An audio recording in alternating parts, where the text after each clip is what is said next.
Joab murders Abner. Just then David's men and Joab returned from a raid and brought with them a great deal of plunder. But Abner was no longer with David in Hebron because David had sent him away and he had gone in peace. When Joab and all the soldiers with him arrived, he was told that Abner, son of Ner, had come to the king and that the king had sent him away and that he had gone in peace. So remember, Joab is someone who was helping David, almost like a second in command, like a military leader. So he's kind of like, Abner was here, the enemy.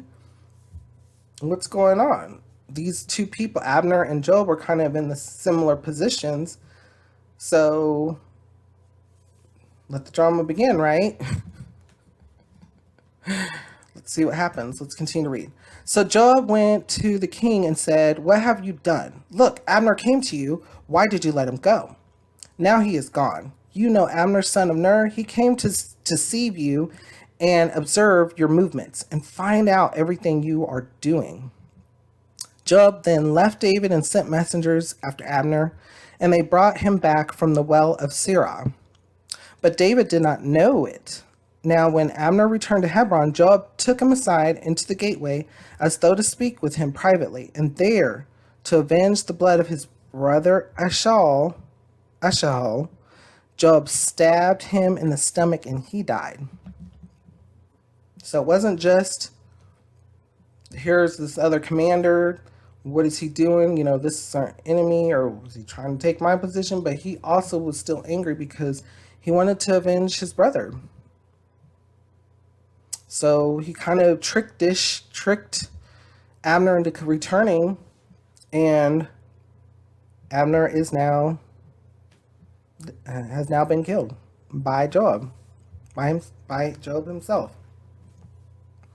Let's continue to read. Later, when David heard about this, he said, "I and my kingdom are forever innocent before the Lord concerning the blood of Abner, son of Ner. May his blood fall upon the head of Joab and upon all his father's house. May Joab's house never be without someone who has a running sore or leprosy, or who leans on a crutch, or who falls by the sword, or who lacks food." Ooh. So David's kind of in a way doing another curse. Here we go again with these curses. Do they play out? And so, but he's also proclaiming his innocence. He's saying, "Hey, I didn't order Abner killed. This was on this person." Joab and his brother Abishai murdered Abner because he had killed their brother Ashahel in the battle at Gibeon. Then David said to Joab and all the people with him, "Tear your clothes and put on sackcloth and walk in mourning in front of Abner." King David himself walked behind the bier. They buried Abner in Hebron, and the king wept aloud at Abner's tomb. All the people wept also. The king sang this lament for Abner. Here we go. This David's good. This is the Holy Spirit working through him consistently. Should Abner have died as the lawless die? Your hands were not bound, your feet were not fettered. You fell as one falls before wicked men. And all the people wept over him again. That hits, man. Right there. He said, you fell as one falls before wicked men. He said, basically, like, you were honorable and someone evil killed you.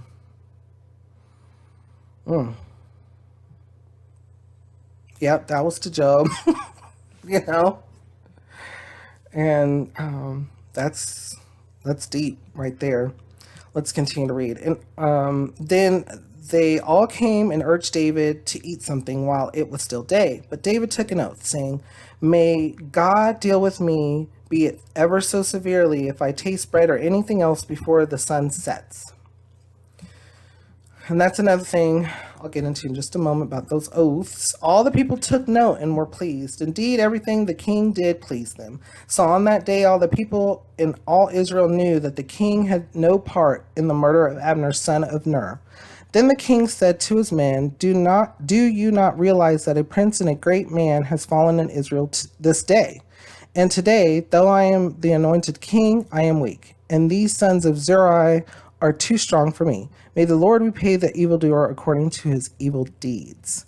So, again, David giving Abner his respect, his due, because he was commander under Saul, and many times Abner had went out and helped Israel, and so as a warrior, as someone who went out for battle, and so David was providing that respect and giving him words for his funeral and such, and wanted the people to understand that too. And they did. They understood because they knew who Abner was by that time, or at that time. They knew he had been under Saul. They knew that he had been helping protect them as a nation.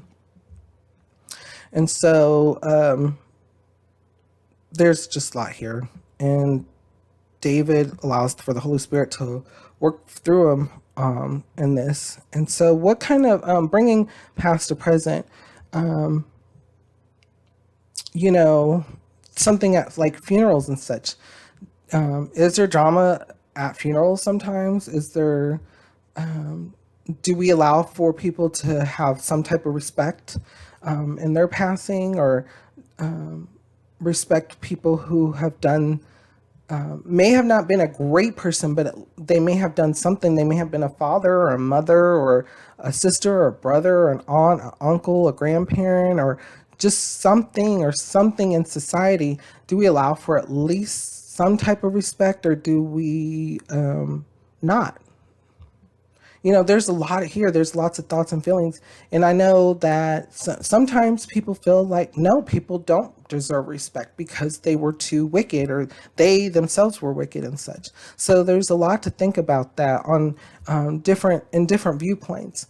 So what kind of thoughts or feelings come to your mind? How does it make you feel, and what does it make you think?